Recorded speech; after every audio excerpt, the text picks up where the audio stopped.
hablar un poco del contexto histórico de surgimiento de nuestra disciplina, pero en Argentina, más precisamente acá, lo que sucedió en nuestro país, nos vamos a volcar. Después vamos a ver las definiciones de psicología jurídica forense, cuál es la diferencia entre psicología jurídica y psicología forense, y vamos a ver algunos modelos explicativos de la comprensión, de la conducta y del pensamiento humano de algún sujeto que así nos convoque. Después al final les voy a decir cuál es la bibliografía para la clase que viene. Ahí está. Bueno, ahí les comparto la clase. Esto lo aprendí el año pasado recién, pero vieron que arriba de donde estoy hablando y aparece la filmina, hay como una flechita hacia abajo, un cuadrado con una flechita para abajo. Sí, para descargar, ¿no? Ahí está, sí, ustedes aprietan ahí, pueden descargar el Power que yo ahora les estoy mostrando. Genial, ahí lo pude descargar, profe, gracias. Vale, bárbaro. Bueno, como les decía, comenzamos a hablar un poco de estas cuestiones, de los autores que vamos a ir viendo, para hacer una breve presentación, bueno, de quiénes son estas personas con las que nos vamos a encontrar en los textos. Le comento que uno de ellos era Osvaldo Varela. Osvaldo Varela falleció hace muy poquito, si no me equivoco, o fue el año pasado o el anterior, pero hace muy poco tiempo, realmente un pensador muy importante en nuestra disciplina, ha sido mucho tiempo el titular de la Cátedra de Psicología Jurídica Forense en la UBA, así también de la especialización, pero nosotros, los que trabajamos en el área jurídica, siempre decimos que Osvaldo es como que tenía una posición más respecto del derecho, en la que si bien era de psicólogo, se observaba como participante, ¿no? Como alguien ajeno, y tenía también una lectura del sujeto humano bastante particular que lo hacía ver más del lado de un posicionamiento de un policía, de alguien de la fuerza, más que de la psicología, que por ahí se esperaría una comprensión distinta. Pero digamos, no por esto no es rica toda su obra, sino simplemente son formas en que lo leíamos a este autor. Después tenemos a Domínguez Lustaló. Él es como mucho más benévole en un montón de cuestiones a la hora de... Mariela, profe, hoy tuvimos la práctica de forense a la tarde y justo lo nombraron y hablaron también de él. ¿De Varela? Sí. ¿Y hablaron bien? Sí, hablaron muy bien. Yo no sabía quién era, pero bueno, nos transmitieron el mismo concepto, o sea, la misma... Sí. Él aportó muchísimo la psicología jurídica, igual que Sarmiento. Sarmiento es el otro que actualmente es el titular de la Cátedra de Psicología Jurídica y Forense en la UBA, ¿no? Y también es el director de la especialización. Gente que muy estudiosa y que ha aportado muchísimo a la disciplina. Juan Domínguez Lustaló, Domínguez Lustaló, él trabajó mucho, pero en relación a los adolescentes en conflicto con la ley, ¿no? Le interesaba muchísimo qué pasaba en esa etapa etaria a donde realmente se producía un posicionamiento rebelde de estos sujetos adolescentes respecto a la ley que encarnaban estos padres, pero que sin embargo se extrapolaba a otros sectores por fuera de la familia y se volvía complicada la cosa, ¿no? Porque ahí tenía ingreso la ley que consideramos digamos, que es escrita y es sancionatoria en algún punto, y bueno, esto realmente se evidenciaba distinto que el simple hecho de gritarle o cerrarle la puerta en la cara a un padre, ¿no? Bueno, todo esto ha estudiado este señor. Y por otro lado tenemos a Juan Manuel Rubio, que para mí, por excelencia, es uno de los que más me gusta leer, porque él es psicoanalista, en toda su lectura que hace acerca de lo jurídico, de lo forense, realmente es como muy interesante. Es miembro de Mayéutica, que es una asociación psicoanalítica, también interesante si si les interesa, valga la redundancia, pero digamos, indagar en este autor. Él tiene grupos de estudio, es muy amable, es todo lo que está bien. ¿Vieron cuando uno quiere escuchar a un analista realmente humilde, pero no por eso, digamos, dejando de lado el contenido teórico y, bueno, y lo exhaustivo de su investigación? Es un autor que vamos a volver a ver, que lo van a sufrir bastante, sobre todo en la próxima unidad, porque bueno, él se va a meter de lleno con lo que son conceptos psicoanalíticos y el estudio del sujeto humano. Entonces, bueno, acá tenemos a Juan Manuel Rubio. Empezando un poco con algunas fechas que a mí me parecen interesantes retener para poder contextualizar el surgimiento de nuestra disciplina en el país. Voy a nombrar algunas, los cuales no quita que si ustedes cuando fueron leyendo el texto de Varela encontraron otras fechas y las quieren tener también en su resumen y pensarlas y que ayude a contextualizar, bienvenido sea, pero a mí estas que expongo me parece como que no pueden faltar, digamos, ¿no? Se pueden sumar otras, pero estas no pueden faltar. Digo así porque la primera pregunta en el examen suele ser muchas veces que puedan contextualizar el ambiente histórico en el que surge nuestra disciplina en nuestro país.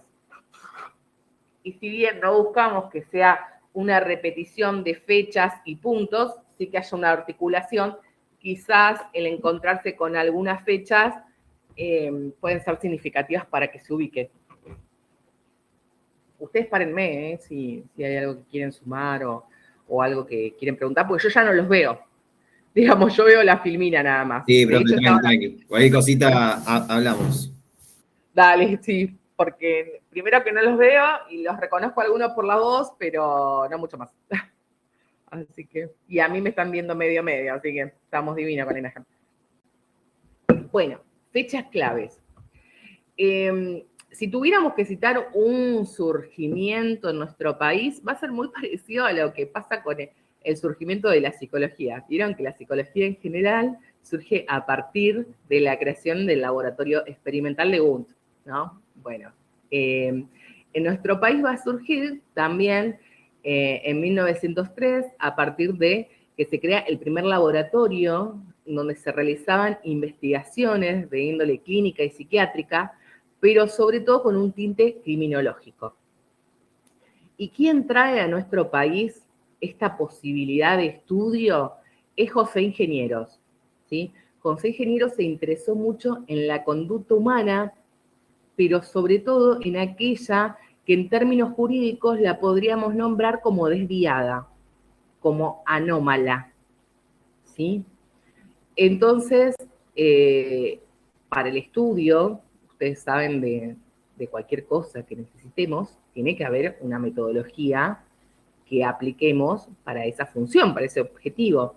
Entonces, él se basó en la incorporación del psicoanálisis para estudiar algunas cuestiones que no podían ser explicadas por otra metodología y que justamente tenían que ver con poder tomar como objeto de estudio al inconsciente, a aquellas emociones más profundas que se encontraban en un sujeto y que a simple vista eran difíciles de explicar, incluso de nombrar, que era lo que ahí acontecía. Sin embargo, no tuvo demasiada relevancia en nuestro país esta incorporación que hace el psicoanálisis ingeniero, sí la invitación, por supuesto, a estudiar la clínica psiquiátrica y con este tinte criminológico, pero no así la metodología psicoanalítica que trató de incorporar, ¿no? Todavía estábamos en un tiempo más positivista, si se quiere, más de las ciencias duras, más de todo lo que tenía que ver con el método científico, ¿no? Y sabemos que el psicoanálisis está un poco alejado de seguir esos pasos, ¿no? Tan fijos. Entonces, si bien, por supuesto, ahí dejó la semillita que después ha florecido en estos tiempos, en el momento no se hizo demasiado espacio para esta propuesta que traía. recién va a ser en 1954, fíjense, el salto enorme de fecha, cuando se realiza el primer congreso de psicología en nuestro país. Si no me equivoco, capaz que diga una burrada, ustedes corríjanme, pero creo que fue en Córdoba, me parece. Ahí lo que se realiza es una convocatoria, bueno, de todos los profesionales que estaban trabajando en el área, pero lo novedoso fue que hubo una mesa que sentó las bases del estudio de la psicología en función de lo forense y lo jurídico. Como que primera vez dentro de nuestra área se empieza a dar notoriedad a este campo de estudio que si bien llevaba años para algunos profesionales psicólogos el interés por estudiarla. Otra fecha importante es lo que sucede en el 57, donde se crea la carrera de psicología en Rosario. 2 años antes, y bastante llamativo esto, se había creado el estudio de auxiliaridad de la justicia, pero que tenía que ver con ser auxiliar de la justicia a nivel psicológico. Se crea antes esa posibilidad que la de ser psicólogo. En el 57 recién se crea la carrera y años después, bueno, en Buenos Aires. Profe, perdón, ¿cómo era el cargo ese que fue 2 años antes? Auxiliaridad.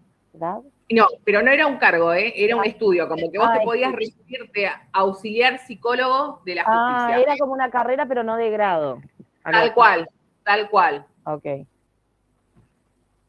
¿Auxiliar de justicia? Sí, auxiliar de psicología, ¿no? En el área psicológica. Auxiliar de justicia en el área psicológica. Sí. Okay. En el 63, el psicólogo es incorporado como figura profesional a todo este equipo de peritos que trabajan a nivel jurídico, pero su incorporación está ligada a la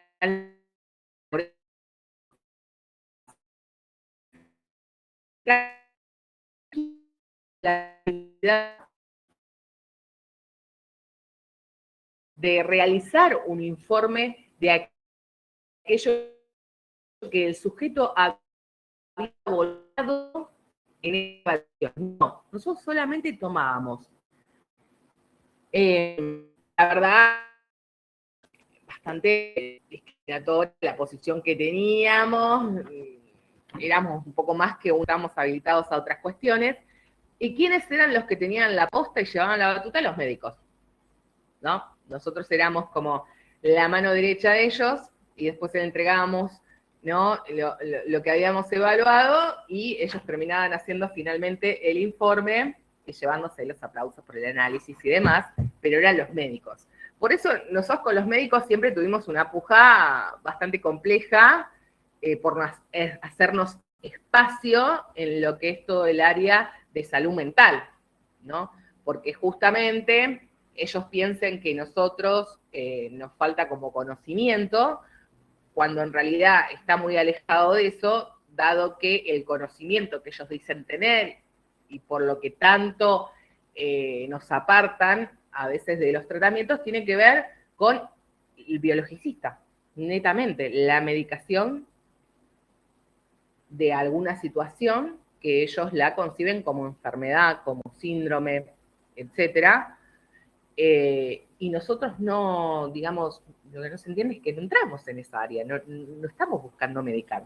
Sí es verdad que hay que tener una comprensión de cómo se da la constitución biológica de un sujeto y demás, sí, claro, tenemos materias formativas para eso, pero no estamos para medicar, ¿no? Estamos para escuchar, que es un poco lo que se le critica de este lado a la psiquiatría, ¿no? Que queda más del lado de medicar, de sacar, de suprimir síntomas, más que darle la posibilidad de leer eso que ahí acontece en el sujeto, ¿no?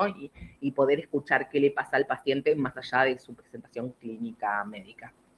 Bueno, pero en fin, acá también hubo una puja y entonces ellos estaban un poco como coordinando nuestro trabajo. En el 67, esa ley que ven ahí, que dice la 17.132, es la ley de los médicos y del arte de cuidar. Y lo que indicaban ahí simplemente era que teníamos una habilitación a ejercer nuestra profesión, pero siempre supervisado por el médico. Digamos, legalizaban nuestra práctica, pero ahí.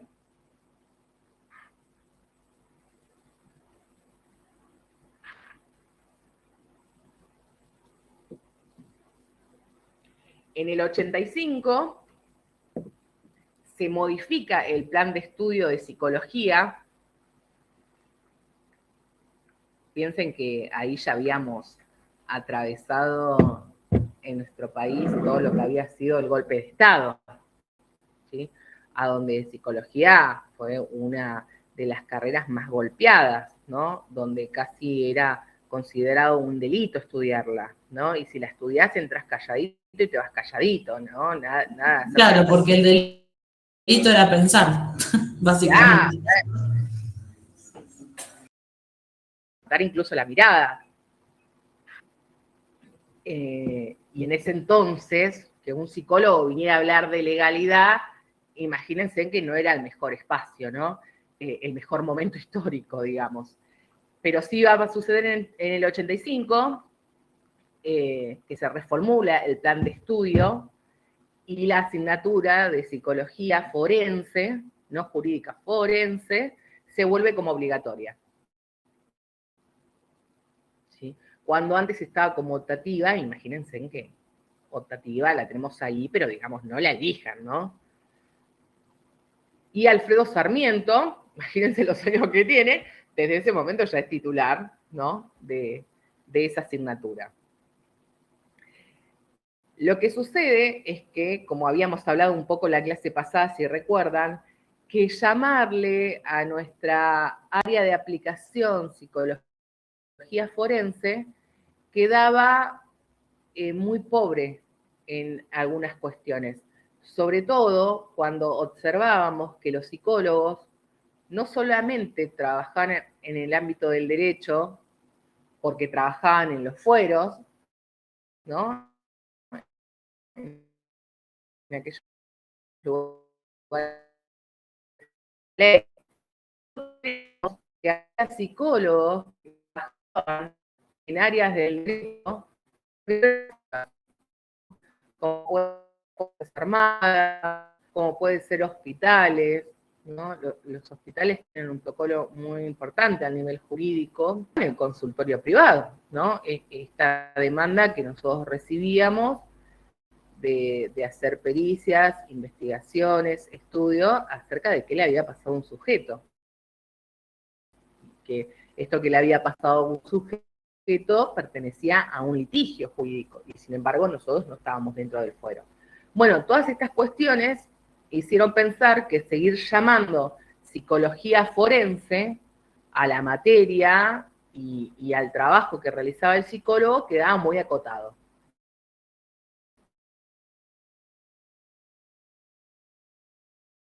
Solo jurídica, esto fue en el 2008, ¿eh? ¿Por qué no solo jurídica?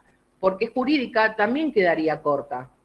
Porque si bien jurídica incluye a lo forense, no lo nombra principalmente, ¿sí? Entonces es necesario que se acentúe lo jurídico y lo forense, que ahora quizás quede más claro cuando veamos cuál es la definición. Ah, y algo que me olvidaba, en el 91 se crea el cargo de perito psicólogo, ¿no? Y acá ya no se habla de auxiliar, aunque vamos a ver que hay autores que siguen pensando al psicólogo como auxiliar de la justicia, sino que tiene nombre propio, ¿no? Tiene un lugar y ese cargo, dependiendo de dónde estemos, se va a concursar, es pago y demás. Hasta acá me parecen las fechas importantes a resaltar y que quizás le va a permitir ordenar un poco cómo se dan estos hitos del surgimiento de la psicología jurídica y forense. Ahora bien, ¿qué es la psicología jurídica y forense, no? Porque estas todos estos hitos históricos lo que posibilitaron es que hoy pudiéramos tener una definición más o menos final de a qué nos referimos cuando hablamos de estos conceptos. Ustedes habrán visto en los textos, cuando lo empezaron a leer, que estos tres autores tienen formas de concebir la psicología jurídica y forense que es bastante diferente, se unen en algún punto, se separan en otros, pero también habla de quién escribe, digamos, para que uno lea un poco, ¿no? Esto que les decía cuando los presentaba. Por ejemplo, Varela ya empieza diciendo que la psicología jurídica y forense es una auxiliaridad del derecho. Nosotros tenemos una posición de auxiliar del derecho. Fíjense en todo lo que tuvimos que pasar hasta que nuestra disciplina tuviera un nombre, un lugar, un posicionamiento, para que él siga sosteniendo que somos auxiliares. Ahora bien, cuando Varela dice eso, no lo dice despectivamente, lo dice en función de resaltar que la psicología no nace como disciplina dentro del derecho, sino que es una disciplina que se incorpora a ese campo. Desde ese lugar está hablando de auxiliar. Sin embargo, somos psicólogos, si vamos más profundo, somos psicoanalistas, o al menos los que así les guste este tipo de lectura, y las palabras tienen un peso, ¿no? Se podría explicar esto mismo sin terminar diciendo que somos auxiliares. Pero bueno, Varela habla de auxiliaridad. Y en esto de hablar como auxiliares también dice que no se la piensa como autónoma. Es decir, sin la vigilancia, sin la relación, sin el reforzamiento de agentes del derecho, es como que sola no puede decir nada, ¿no? Y también ahí sigue resaltando el papel de no vinculante que tiene el trabajo que nosotros realizamos. Vieron que yo les decía, uno puede realizar un informe, estar divino, haber analizado el sujeto, se la pasamos al juez y el juez puede decir, la verdad que no me interesa mucho lo que dice esta muchacha, ¿no? No me interesa. Y no caería ningún peso de la ley. Después habrá algunos que podrán decir, bueno, pero la psicóloga te lo dijo, sí, pero si nos enmarcamos en la ley, no es vinculante. Él se ampara en eso y está todo bien. Entonces me parece que nombrarla de esta manera sigue sosteniendo esta posición de desmedro en la que quedamos dentro del campo jurídico. Por el otro lado tenemos a Domínguez Lustaló. Y es un autor que le interesa mucho no solamente tomar al individuo, sino tomar a su contexto. Entonces, cuando se va a referir a la psicología jurídica y forense, va a hablar de la subjetividad, es decir, lo que es propio de ese sujeto, y el análisis de la sociedad y de la cultura. Por eso, una de las proclamas que él hace al psicólogo jurídico y forense es que no puede estar por fuera de la demanda de esa época. Más allá que hay sostenimientos legales que se fueron dando en la ley escrita, ¿no? Fíjense en que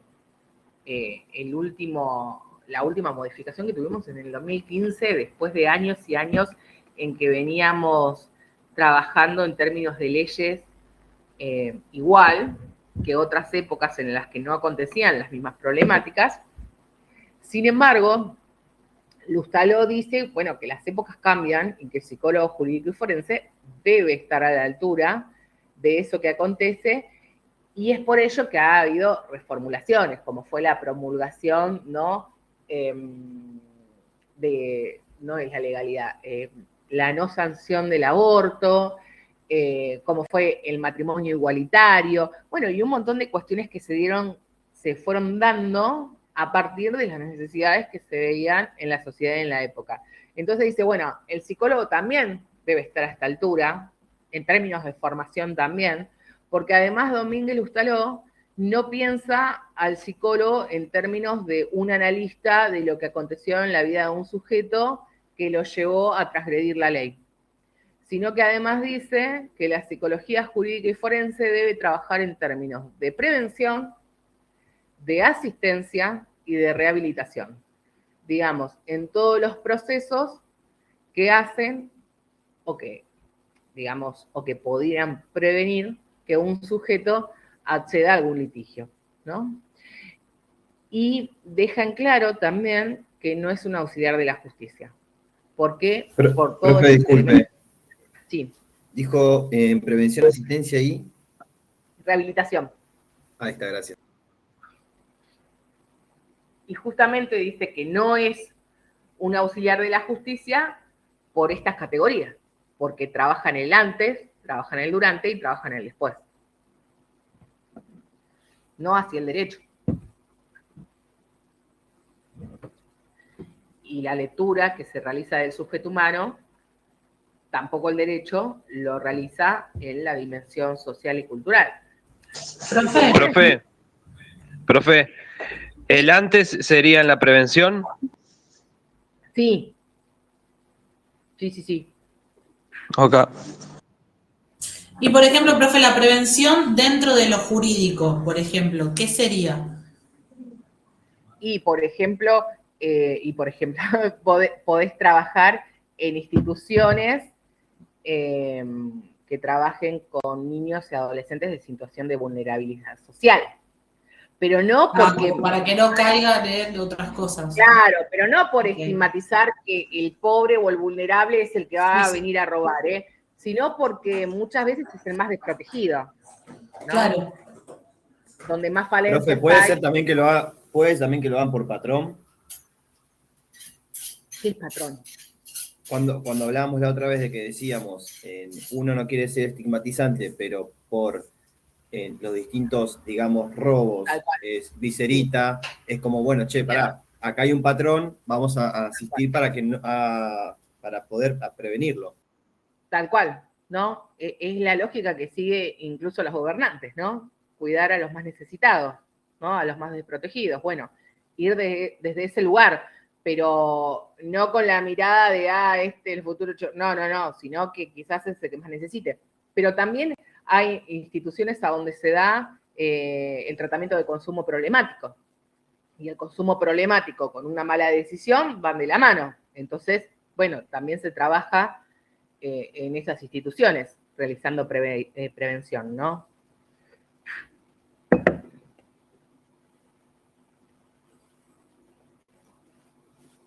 Y Rubio sí va a nombrar psicología jurídica y forense por separado, y lo que va a decir es que la psicología forense es parte de la psicología jurídica, y es el que más se va a acercar a lo que ahora vamos a terminar de definir, ¿no? Él dice que la psicología forense justamente es aquella función que se ejerce en los fueros, pero la psicología jurídica es aquella a donde se ejerce a partir de un contexto que se encuentra atravesado por lo jurídico, ¿no? Si nos pudiéramos a pensar muy, muy finamente, y en todo momento estamos atravesados por lo jurídico en nuestra disciplina.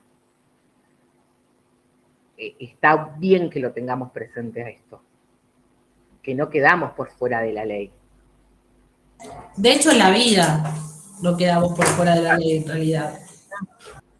Tal cual.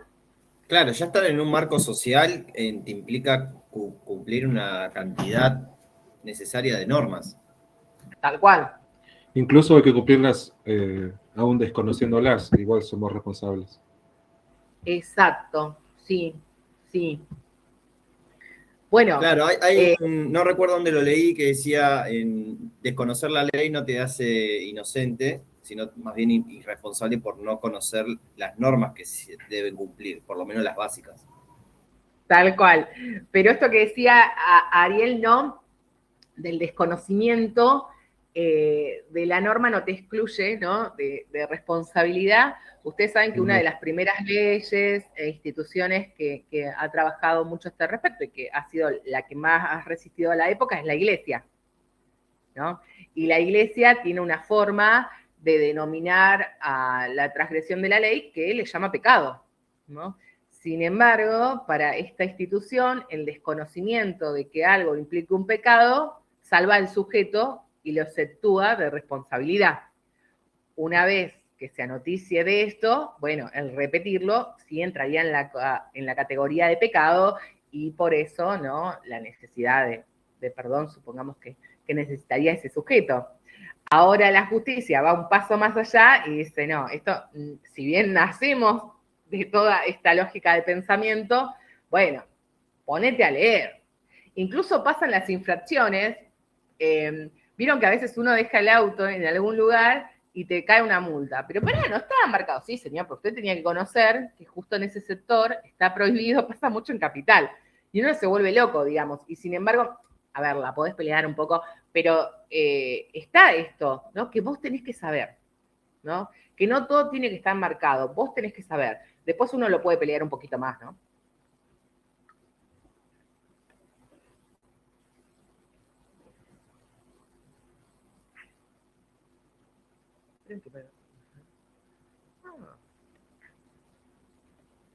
Pensé que había puesto. Bueno, se las digo, pensé que había puesto la reflexión final. Bueno, si tuviéramos entonces que terminar de definir lo que es psicología jurídica, podríamos decir que es la función profesional que se da cuando se integran aspectos provenientes del derecho para la práctica.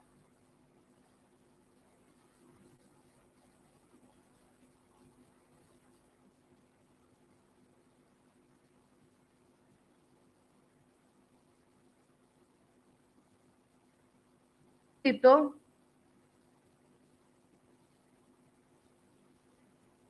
en relación a lo jurídico.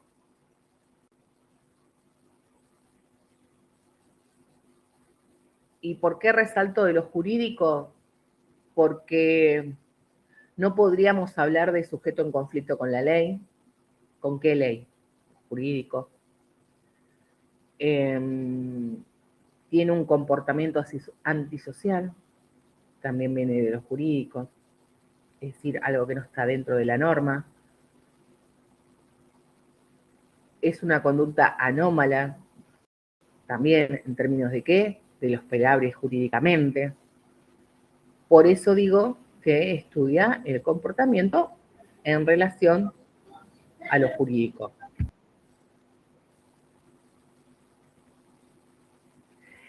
Y el enfoque que sostiene quien trabaja dentro de la psicología jurídica, podríamos decir que es más intelectual, en términos filosóficos, del pensar las causas, las motivaciones, el tratamiento.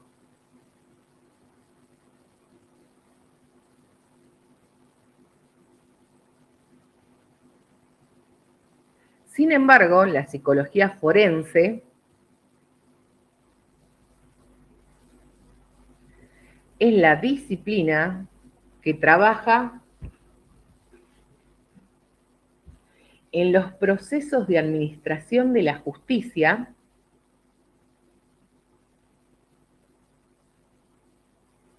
en el ámbito jurídico,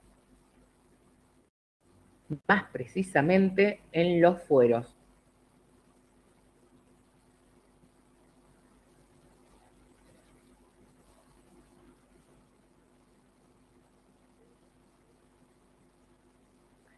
Es decir, cuando se convoca a un profesional, psicólogo forense, ya ha habido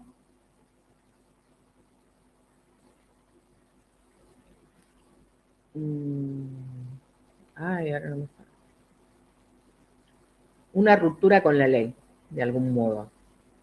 O al menos se está poniendo en juego esto, ¿no? El resolver si realmente este sujeto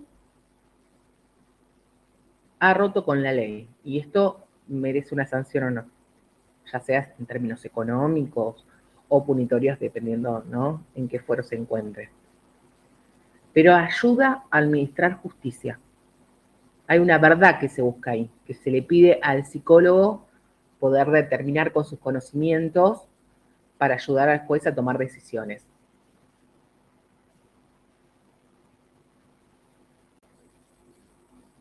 Por eso decimos que el psicólogo forense determina el estado mental del sujeto y lo comparte con el juez.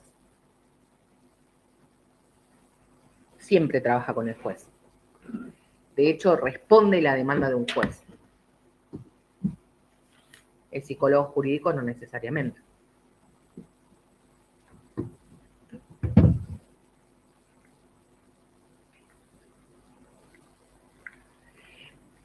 Y definida así la psicología Profe, forense. ¿qué es lo último que dijiste? Porque tengo muy mal audio y no te escucho muy bien. Dijiste, determina el estado mental del sujeto y lo comparte con el juez. Sí, porque trabaja para el juez. Responde Ok. la demanda del juez. Claro, él responde la demanda del juez. Ok, gracias. No, de nada. Es un enfoque más aplicado. ¿Se acuerdan que el otro dije más filosófico, más de generar ideas, hipótesis y demás? Este es bien aplicado, ¿no? Entonces, la psicología forense es parte de la psicología jurídica, no al revés. O sea, profe, para llegar a lo que es, por ejemplo, determinar el estado mental de un sujeto ante un juez, tuvo que haber pasado por lo que es la psicología jurídica, digamos. O sea, vos tuviste que haber pasado el estudiar. Puede haber pasado por los dos, porque el psicólogo jurídico en realidad va a trabajar por fuera del fuero, porque si trabaja dentro del fuero, es psicólogo forense. Y trabajar por fuera del fuero puede ser que vos estés en tu consultorio y te caiga un sujeto que te pide realizar una pericia, o que te pide empezar un tratamiento porque así lo determinó el juez a partir de el divorcio que está atravesando. Entonces ahí estás a nivel jurídico, pero también podría pasar que en ese mismo caso el juez quiera saber el estado mental del sujeto, te pida a vos un informe como psicólogo jurídico, pero también en términos forenses, y se realiza una pericia dentro del juzgado. Ok, ya entendí. Ahí estarían trabajando los dos. Gracias. Profe, Sí. ¿y los psicólogos que trabajan, por ejemplo, en cárceles, Sí. entran dentro de lo jurídico, no? Sí, es jurídico. ¿Sí? Claro, por ¿Sí? eso, esa era mi duda, claro, es jurídico, tal cual, Ese es no jurídico. forense, No forense. tal cual, El listo, es fuero. tal Fuera cual, del fuero, jurídico. jurídico, gracias. Y justamente, bueno, acá vamos al vocabulario en cuanto a pericia. Bueno, la pericia psicológica, ¿no? Es, digamos, todos los elementos necesarios que utilizamos para realizar una investigación exhaustiva sobre el estado mental de un sujeto, aunque el juez va a pedir puntos de pericia, ¿no? Explícitos, como puede ser si padece algún estado de depresión, si hay alguna alteración de la memoria, digamos, pero en términos generales, si uno hiciera una sumatoria de ese pedido, sería, bueno, usted cuénteme cómo está este sujeto a nivel mental y emocional. Nosotros tenemos tres tipos de peritos. Tenemos el perito oficial, que es el perito que ingresa por concurso. Por concurso siempre que hablemos a nivel Ciudad Autónoma de Buenos Aires. Si hablamos de provincia, normalmente los peritos que ingresan a los fueros son nombrados por los jueces y ellos suelen nombrar a profesionales que, digamos, conocen y los quieren para formar su equipo. Digamos, en este punto el ingreso podríamos decir que no es demasiado igualatorio, digamos, ¿no? Porque al final va a ingresar quien conozca al juez, ¿no? Quien genere simpatía, supongamos que hay un estudio muy importante detrás de los peritos, pero bueno, no va a ser un concurso a donde cada uno pueda demostrar sus conocimientos y, en fin, terminará No hay adquiriendo meritocracia. Claro, no puede ser que sean idóneos, pero quizás no son los que tienen más mérito para poder estar en Claro, el cargo. quizás hay más idóneos. Claro. ¿No? Pero bueno. Quizás hay gente que, pero, ok, se entiende. Claro. Después uno podría decir, bueno, pero el juez también convoca con quien se siente cómodo de trabajar y demás, ¿no? Y entonces genera un equipo muy lindo de trabajo, pero... A veces se necesita objetividad también, ¿no? El punto es que el ingreso es así en provincia, en naciones por concurso, y ahí tenés que tener 5 años de ejercicio de la profesión, no hace falta que sea de la profesión jurídica y forense, aunque va a sumar más puntos, por supuesto, si es en ese área, claro. Que muestres las formaciones, los títulos que tengas, todo lo que has estudiado hasta el momento, y se realiza un examen escrito. Una vez pasado el examen escrito, los mejores puntajes van a entrevista. Sí, profe, igual también, y esto lo sé porque, bueno, tengo una amiga que trabaja ahí, también pasa que si no, o sea, sí, quedás como en lista, porque aprobás todos los exámenes, todo, pero después si no te llama un juez, amigo, pariente, conocido, tampoco entrás, no es tan sencillo. No, a eso iba a ir Alejandra, que más allá que esté el concurso, también yo puedo poner un puntito acá y digo, no, porque él habló mejor, y vos qué sabes si habló mejor, si vos no tuviste la entrevista de todos, ¿no? Eso es una cosa privada, y entonces entre todos somos amigos y también, supongamos que no pasa en Argentina, esto pasa en otros lugares, pero digamos, también ahí, digamos, se puede jugar eso, por más que sea concurso, tampoco está tan clara la cuestión, pero se siguen todos esos elementos, digamos. Que es la misma forma que se ingresa a los hospitales. Después está el perito de oficio, este es llamado por el juez, el perito de oficio trabaja en el fuero, pero su lugar de trabajo no es dentro de él. Entonces, ¿qué sucede acá? Que, por ejemplo, cuando ustedes terminen la carrera, si quieren ingresar a ser peritos de oficio, empezar a realizar pericias y trabajar para el Poder Judicial, lo que hacen es un curso, dura aproximadamente 3 meses, después hay todo un programa, es por bolillero, parece antes, pero es muy interesante, y vienen miembros del Consejo de la Magistratura a tomar examen. Hay estipulado un día, vos tenés que estudiar, son 6 bolillas, son 7, perdón, ingresás y sortean.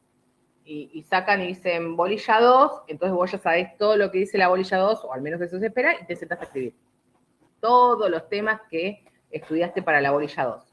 Después entregas eso, pasa una semana y te dan la nota.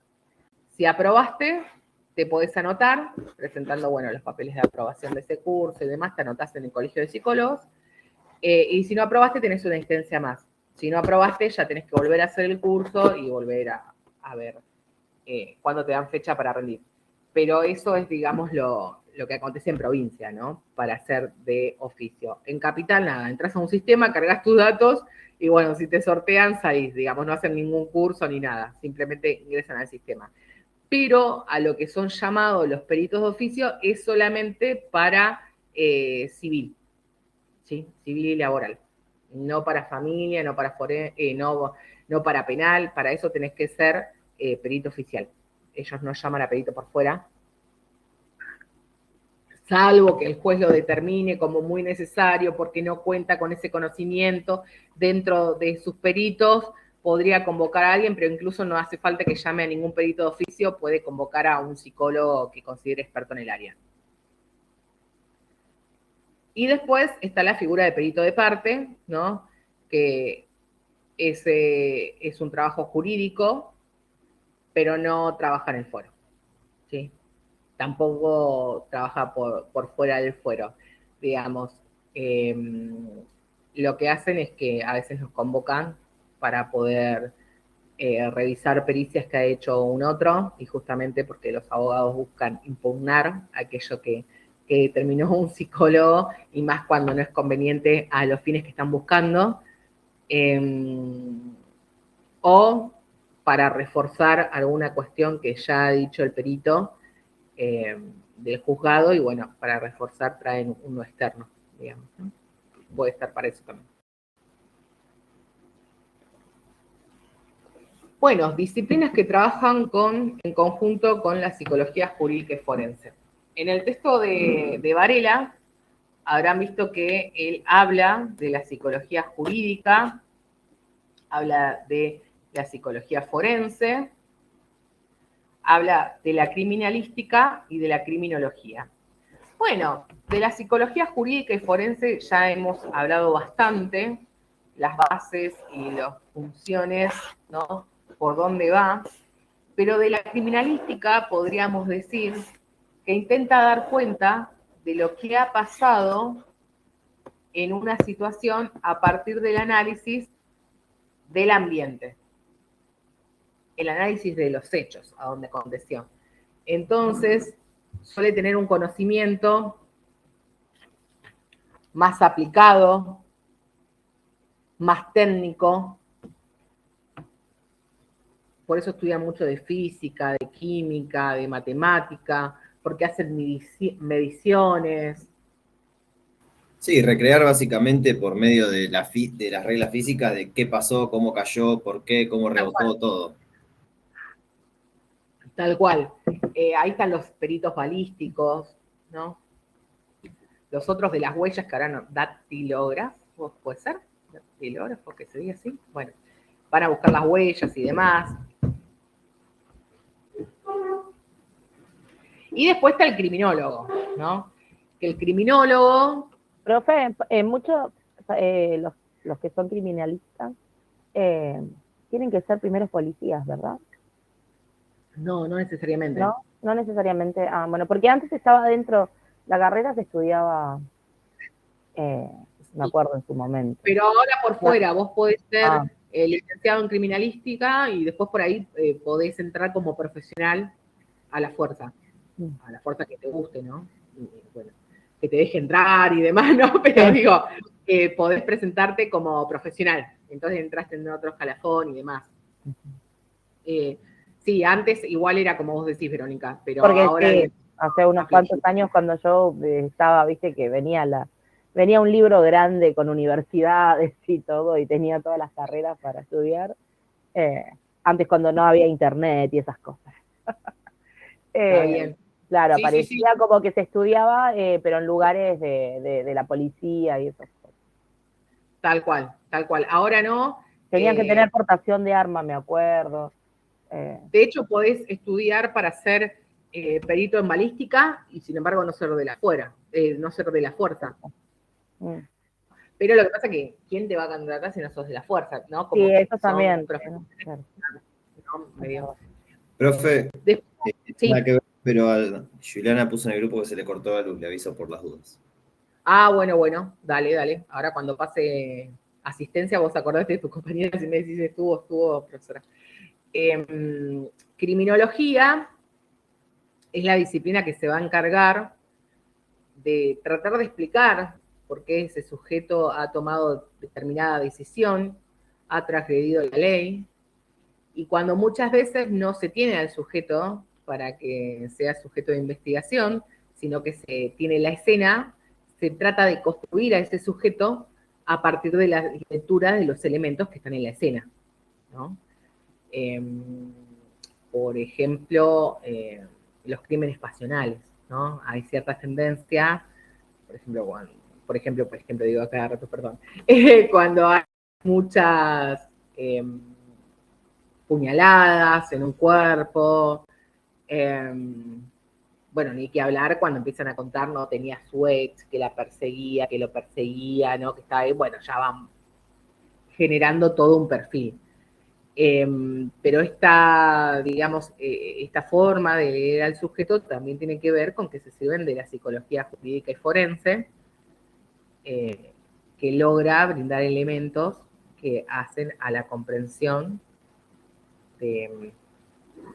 Deme un minuto porque me está mirando un gato que se quedó sin comida. Ya vengo, porque si no en 2 minutos me...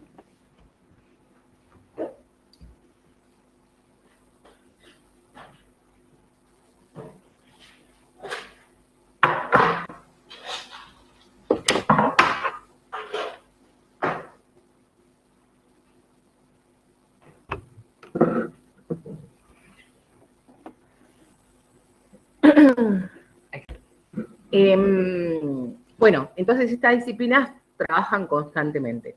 La verdad que a mí de esto me interesa que sepan que existe una disciplina que se llama criminalística, que existe otra que se llama criminología, pero no es algo que suele tomar en el parcial.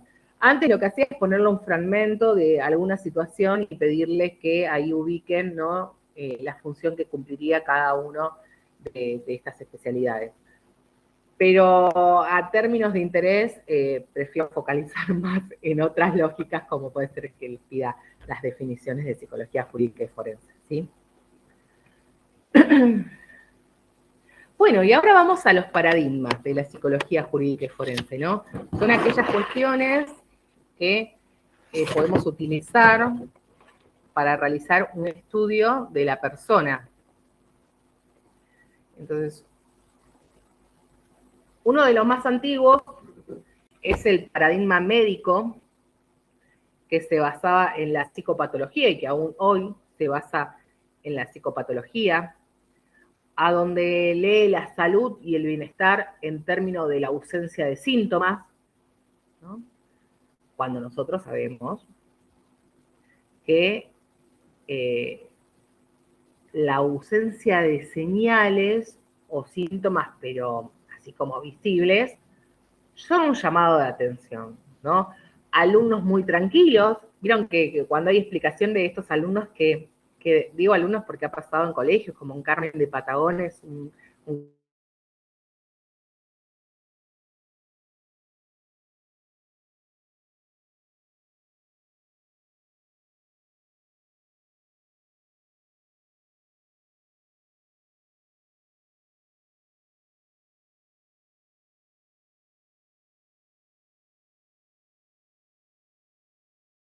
sin embargo, sabemos que, ¿no?, con el diario del lunes, que el sujeto bien no estaba, que algunas cosas acontecían. Entonces, pensar a la salud solamente en términos de ausencia de síntomas, bueno, es jodido. Tampoco vamos a estar viendo con una lupa a cada uno, ¿no? Pero que no haya nada también es llamativo, ¿no? Un adolescente que no se mande un insulto a los padres en algún momento, que sea muy prolijo, es a prestarle un poco de atención, ¿sí? Más en una época que tiende al posicionamiento en cuanto a la rebeldía, lo cual es totalmente necesario, más allá que los padres se enojan muchísimo, por supuesto porque la padecen, pero es más indicativo de salud eso siempre en su límite. Tampoco es que trajo un arma y le disparó al padre, ¿no? Digo, lo mandó a cagar, una cosa así, pues, ¿no? Es como aceptable. Toma la conducta anómala como producto de lo que acontece a nivel físico y químico en el cuerpo, ¿no? Digamos, la explicación que tiene este paradigma siempre va en esa lógica. Dijo a nivel físico y químico. Ahí está, gracias.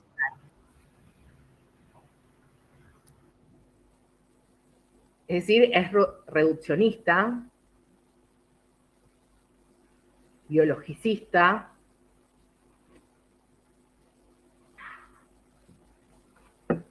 cuando sabemos incluso que hay alteraciones físicas que si no estuviste en el momento de los hechos no las puedes observar, ¿no?, ni medir con posterioridad. Sin embargo, ahora no sé si vieron una nota que salió que investigadores acá de Argentina, pero no me acuerdo de dónde, de qué lugar, hicieron un test que mediante la saliva pueden determinar si un niño está viviendo abuso, maltrato infantil. Sí, hay niveles de enzimas que se modifican por Sí, lo oí. por el, creo que si no leí mal, por el nivel de cortisol en el cuerpo. Tremendo. No, Tremendo, divino. ¿no? Hay un registro hermoso que se puede sacar de eso. Ya no zafa nadie, Por eso, pero yo me pregunto si solamente, es una pregunta mía, totalmente de ignorancia. Claro, si solamente puede subir el cortisol esas situaciones y no otras. Exacto. Claro. bueno, ¿no? La justicia siempre busca pruebas palpables, medibles, ¿no?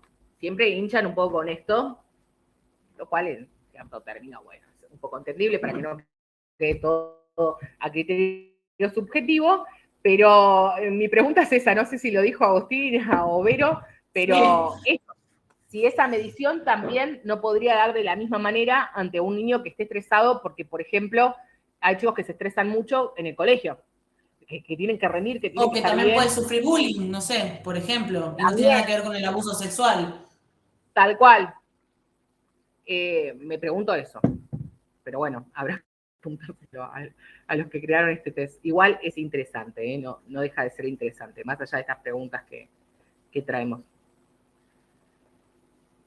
Bueno, el paradigma psicodinámico, ¿no? Es el famoso psicoanalítico, a donde el origen del conflicto que se vivencia en la conducta que podríamos catalogar de desviada o de transgresora,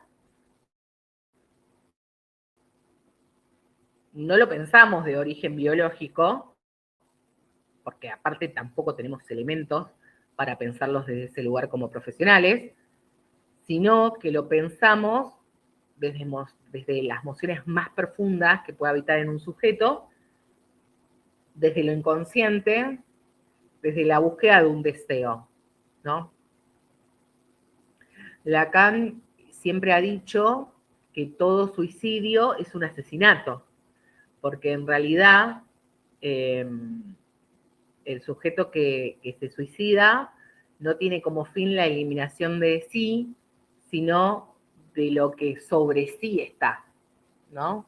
Y estos son otros, dice Lacan. ¿Cómo? ¿Vamos de vuelta? Que Lacan dice que todo suicidio es un asesinato, porque lo que intenta eliminar el sujeto no es en sí él mismo, sino todo lo que está sobre sí, ¿no? Y es una teoría que cuando habla de lo que acontece en un sujeto, siempre está el otro presente, ¿no? Tiene sentido, profe. Sí, claro, sí. Y nosotros vamos a ver más adelante el libro de Tendlas, que se llama ¿A quién mata el asesino? Y justamente ella toma este pensamiento, ¿no? Cuando uno mata, ¿a quién mata ahí, no? Más allá de que no esté delirando, no pienso en términos alucinatorios, ¿no? Como puede presentar un psicótico. No, un neurótico también, ¿no? ¿A quién mata ahí?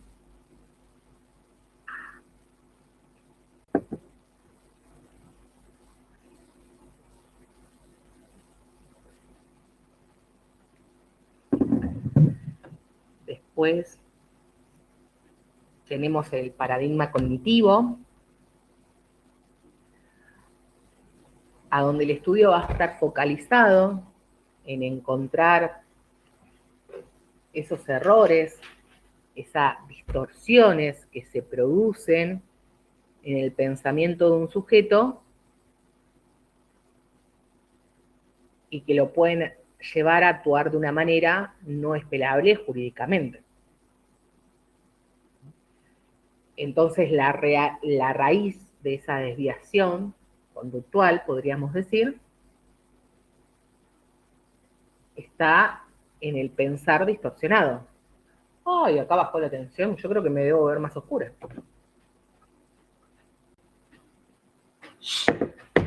2 minutos mato mi gato. Vamos a rasguñarme si yo. Es que ya es de noche, viste que de noche los gatos... Se despiertan, ¿viste? Sí, sí. Están durmiendo todo el día, a la noche, pom, pom, pom. Me pasa lo mismo. Y encima a veces acá en mi casa pasa que nos damos cuenta que no tienen comida a la noche cuando empiezan a pedir comida y nos damos cuenta que no hay No sé si comida. lo escuchan llorar, porque ahora quiere salir afuera, pero acá está lloviendo, querido. Y está llorando, pero si sigue llorando lo mando afuera. Bueno, entonces este paradigma va a tener esta lógica, que pudiendo comprender estas distorsiones, podríamos entonces comprender la conducta. El conductismo está muy de la mano de esto, pero lo que estudia es la conducta en sí, ¿no? esta desviación, en términos de tantas posibilidades, seleccionamos esta, digamos. El paradigma sistémico concibe a la conducta, o el estudio de esta, analizando las relaciones, es decir, las relaciones interpersonales que tiene este sujeto. Y el primer lugar a donde empezamos a construir estas relaciones es la familia.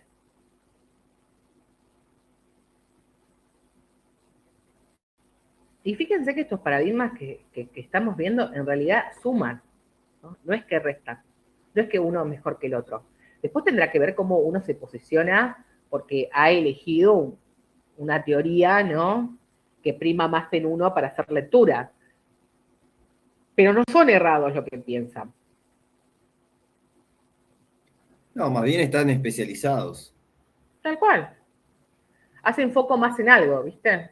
Pero los médicos también, vieron que está el médico de la garganta, el del corazón, el del hígado, bueno. Esto en términos de lo mismo. Denme un minuto que voy a sacar el gato porque me va a romper todo. Ya ven. Vamos. Vamos.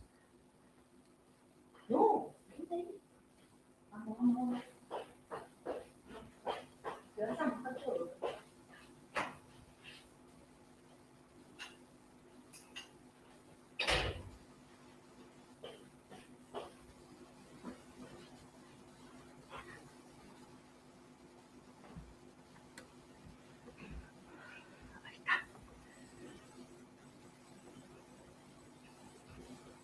Entonces, este paradigma también piensa al sujeto como síntoma de lo que está pasando a nivel social, de lo que está pasando a nivel familiar.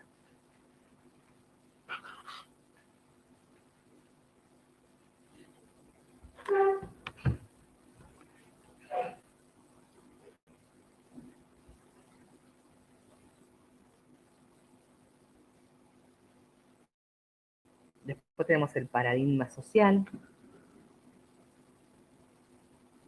a donde la lectura que hace este posicionamiento es que la conducta que llamamos anómala en realidad está determinada por normativas. Y esto es interesante porque en realidad nosotros concebimos lo que está bien o lo que está mal en función de que alguien escribió que estaba bien y que estaba mal.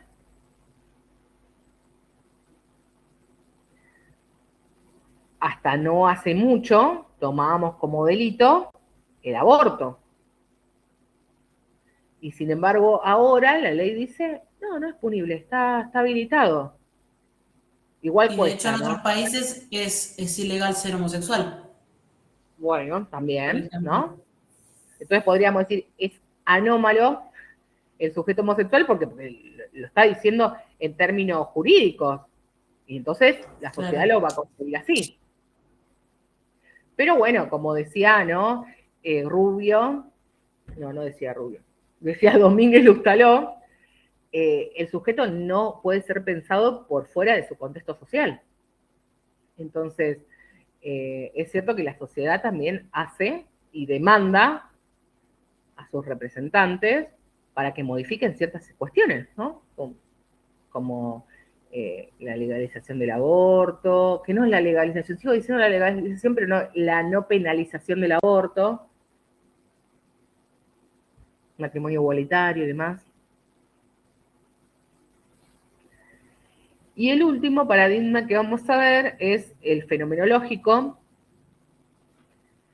que el que se basa es una descripción de aquello que se observa, ¿no?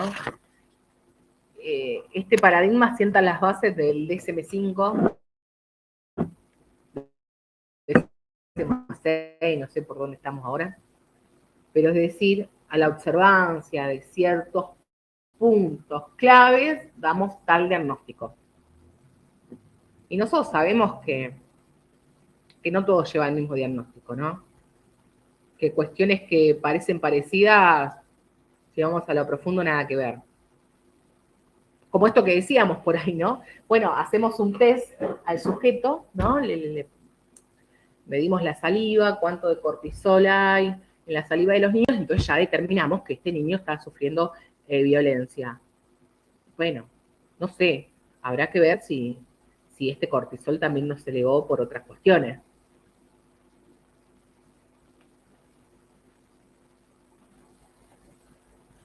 Después esta partecita interesantísima se las voy a dejar para ustedes, porque las habrán visto ya en prácticas profesionales, las habrán visto, las van a ver en ética, ¿no?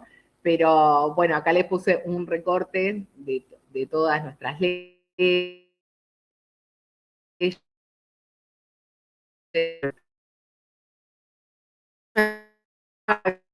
Bueno.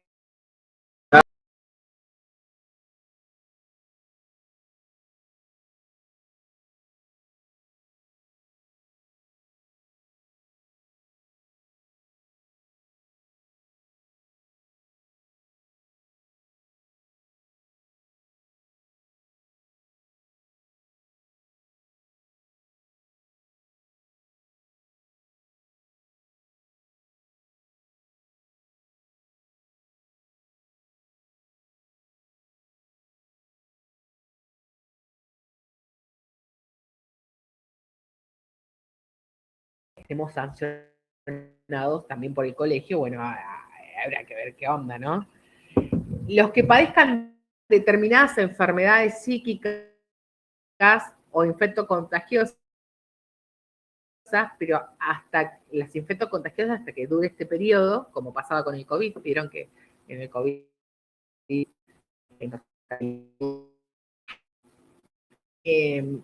con las enfermedades psíquicas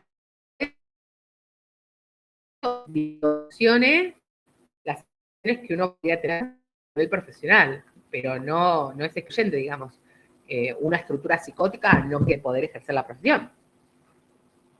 Si esto está equilibrado, está bien. Como un sujeto neurótico, si está muy brotadito, y bueno, tampoco está apto para ejercer, por más que sea neurótico.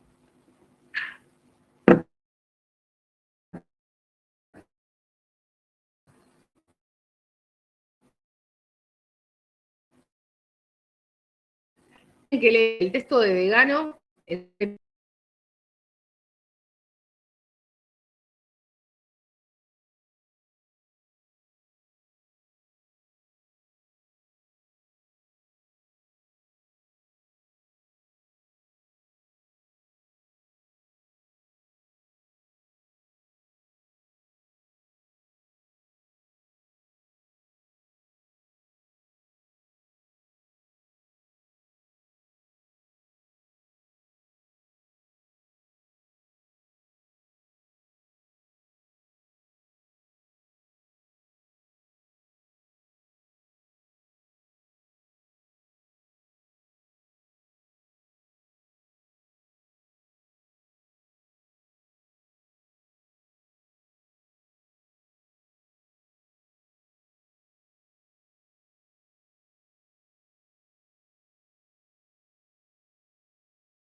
distorsión del pensamiento, sí, pero volvamos a lo psicopatológico. Como tenía esta estructura, obviamente va a haber distorsión. ¿Se entiende?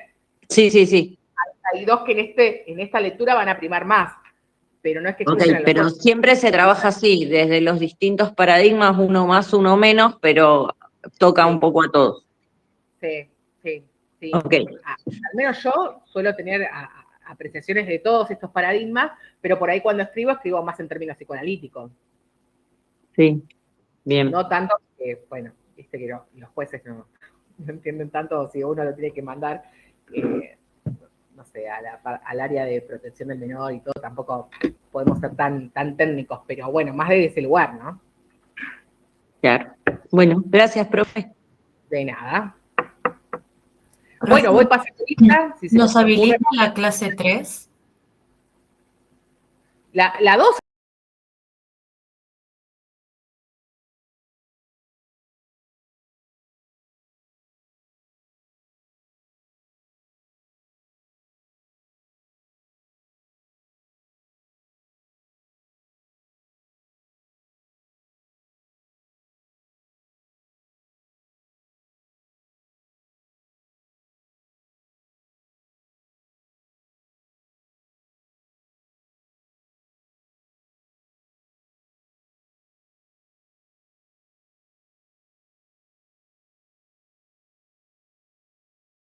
Agustín sí lo vi.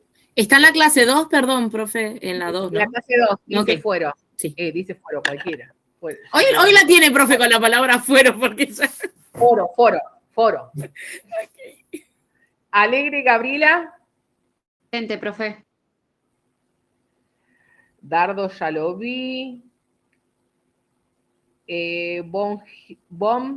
Vigli. Camila. No estoy bien. Profe, estoy presente, pero sin micrófono. Listo, Maga. Bueno, Camila no está entonces, entiendo. Campos, Agostina la vi. Atuel lo vi.